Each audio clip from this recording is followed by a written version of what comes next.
For our next task, which is question 5 here, we've got to add a formula to cell Q5 to work out the total points scored for Blake House, making sure we use the sum function.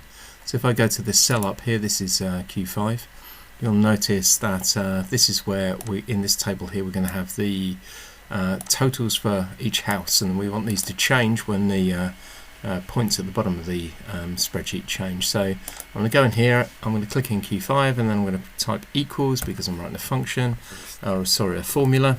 Then I'm going to type in the keyword for the function, which is sum. Remember, sum in maths means add up a range of values. It doesn't mean carry out a calculation.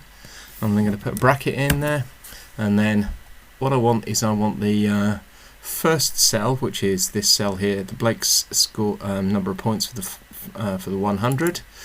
I then have a colon, and then you'll notice it's automatically written in B14, but that isn't the cell I want. What I want to do is drag across, and you'll notice what it does, it puts in N14. So this means add up all of the values between B14 and N14, and if I then put a bracket around the end of that and press enter, it will calculate there are 42 points. Now if I just have a look at this formula for a moment, you'll notice the blue area down the bottom here. This is saying start on the left here and add up all these numbers to the right. So if I press enter, I get 42.